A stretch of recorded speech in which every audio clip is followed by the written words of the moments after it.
através de um jornal televisivo. Eu espero que vocês gostem e que atendam as expectativas da turma. Eu vou votar. Eu vou votar.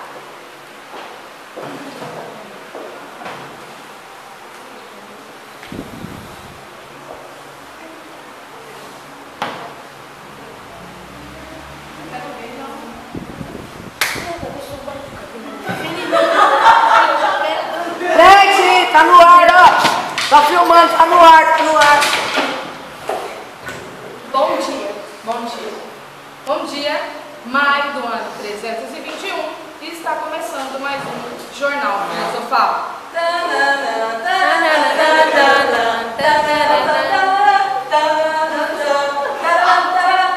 Bom, e como foi informado na edição anterior, nós iremos exibir com exclusividade uma matéria especial sobre o grande filósofo Aristóteles. Depois de um ano da sua morte. Ele nasceu em Stagira, em Macedônia, antiga região da Grécia. Filho de Nicômaco, médico do rei Amitas III, Aristóteles foi um dos maiores pensadores da época. Maiores pensadores na cultura ocidental. E a partir de agora, para você que é fã, está no ar uma matéria especial, Aristóteles Forever. E agora nós vamos conversar com a presidente do fã-clube de Aristóteles para sabermos um pouco mais sobre esse grande filósofo. Por favor, dona Helen, pode entrar. Quem é? Bom dia. Bom dia, dona Eva.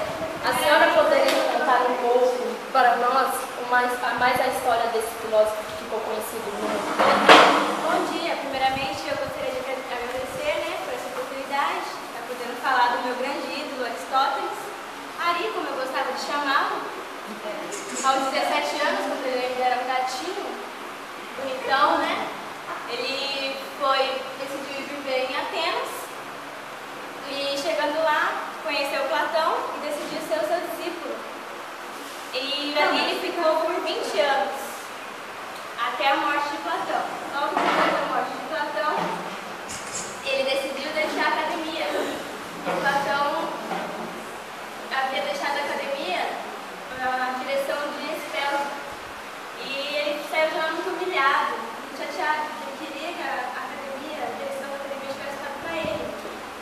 Então, Espelso começou a dar um viés matemático para o estudo acadêmico da filosofia. Então, ele não gostou, ele não achou correto.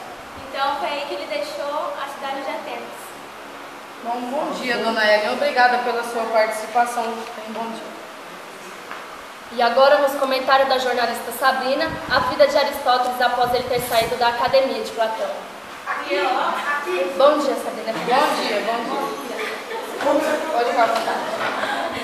A câmera é tão fã de...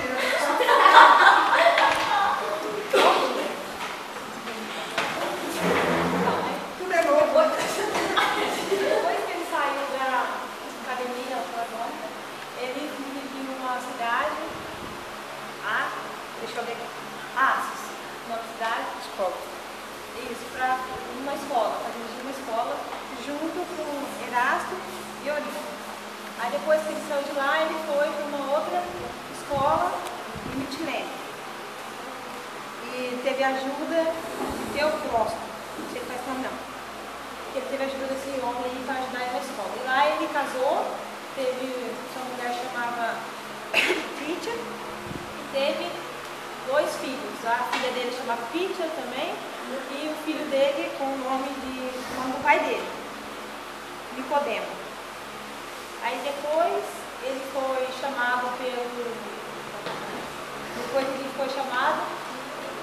pelo Felipe II. E aí depois daí para ter o Alexandre Grande, se tornar o Alexandre Grande. Bom, obrigada, Sabrina. Bom dia. Estaremos agora conversando com a historiadora Franciele, que vai nos dar mais detalhes da vida de Aristóteles. Bom dia. Bom dia. Dando seguimento ao que a jornalista Sabrina nos relatou, no ano 335, Aristóteles fundou escola em Atenas, em uma área de exercício público dedicada aos deuses pastores do Apolo Liceu. Daí então a escola teve um nome chamado Liceu, e os alunos da escola chamados peripatéticos e pastores, porque ele gostava de lecionar e discutir com os seus discípulos dando caminhada. A escola era voltada para os estudos das ciências naturais, onde seus estudos filosóficos baseavam-se em experimentações para comprovar os fenômenos da natureza. Muitos hoje consideram essa escola rival e, ao mesmo tempo, a verdadeira herdeira Academia Platônica. Bom, obrigada, Franciele, pela sua participação. Tenha um bom dia. E vamos agora com a nossa repórter Bianca, que está na rua de Atenas com uma pesquisa popular. Bianca, é com você. Bom dia, Gabriela. Estou aqui em Atenas para abordar a população para identificar o nível de popularidade de Aristóteles. Sabemos que Aristóteles pensou e escreveu sobre várias áreas do conhecimento, como a pedagogia, didática, muita coisa para dizer. Moral, ética, poética, retórica, teologia, medicina, cosmologia, psicologia, física, matemática, antropologia, astrologia, metafísica, música, lógica, política, biologia e a arte. Vamos agora entrevistar uma ciência. Bom dia. Bom dia, Bianca. Estamos aqui, falando um pouquinho sobre o filósofo Aristóteles. O escrito lógico de Aristóteles foi cujo conjunto foi denominado orgânico, considerada a lógica instrumento da ciência, que ele parava para estudar mais o estudo da natureza, e ali ele fundava mais os seus estudos, O escrito sobre a física abrangeira a cosmologia e a antropologia, e pertencentes à filosofia teórica, juntamente com a metafísica.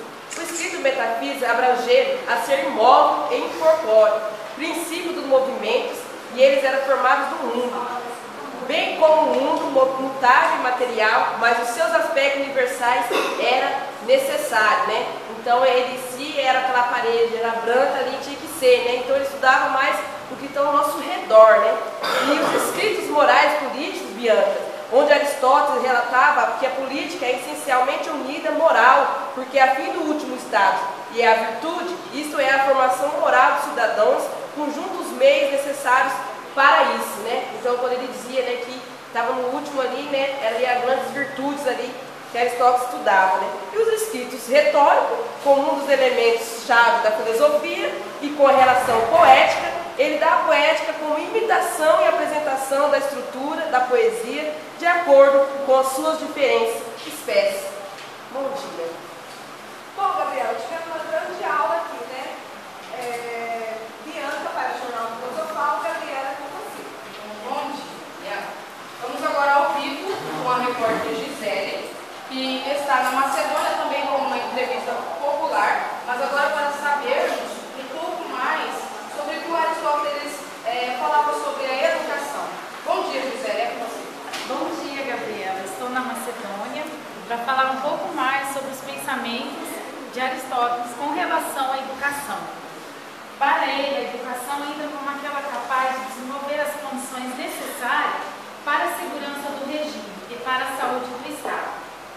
É somente através da educação que o homem irá desenvolver a que é considerada por Aristóteles a mais importante da ciência, porque ela tem por objetivo o bem-estar comum, ou seja, a política. Mas vamos saber um pouco mais com essa cidadã. Olá, bom dia! Bom dia! Estamos fazendo uma pesquisa entre a população para sabermos o que de fato a população sabe sobre os pensamentos de Aristóteles. Você pode nos dizer algo sobre a educação?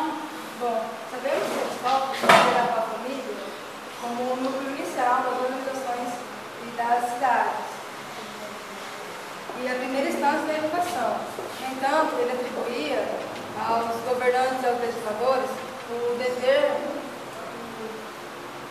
de regular e vigiar o funcionamento das famílias, para garantir que as crianças crescessem com saúde e obrigações cívicas. Por isso, o Estado deveria ser o único responsável pelo ensino. Na escola, o princípio de aprendizado seria a imitação. Segundo ele, hábitos se formavam nas crianças através dos adultos. E essa tal imitação seria promovida através de atividades, de um conjunto de atividades pedagógicas coordenadas, tendo em vista uma cidade perfeita e um cidadão feliz. Muito obrigada pela sua participação.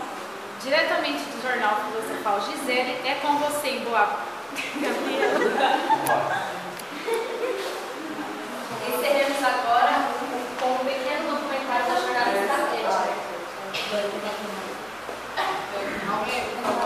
Alguém pega a câmera. Bom dia. Mesmo depois de sua morte, Aristóteles continua sendo muito popular e muito influente. Ele contribuiu com quase todas as áreas do conhecimento humano. Foi o fundador de muitas novas áreas. E, de acordo com alguns filósofos, é duvidoso que alguém saiba o tanto ou mais do que ele já sabia. Aristóteles morreu em 322, com 62 anos. Ele nos deixou 120 obras. 120 obras, com 40 sobreviveram, com 7 em destaque: a metafísica, a ética Nicômaco, o organon, a física, a poética, a retórica, a política. Ele também nos deixou algumas frases importantes para a nossa reflexão. Eu vou dizer uma e a minha substituição vai dizer uma. É fazendo que se aprende a fazer aquilo que se deve aprender a fazer. O ignorante afirma, o sábio duvida e o insensato reflete. Nunca existiu uma grande inteligência sem uma grande. A dúvida é o princípio da sabedoria. O sábio nunca diz o que pensa, mas pensa sobre tudo o que diz. Nunca existiu uma grande inteligência sem uma loucura. O verdadeiro discípulo é aquele que consegue superar o mestre. A esperança é o sonho do homem acordado. A educação tem raízes amargas, mas seus frutos são doces. Bom, e por hoje é só. Vamos ficando por aqui. Voltamos num outro dia, Num outro momento, com mais um Jornal Filosofal. Bom dia!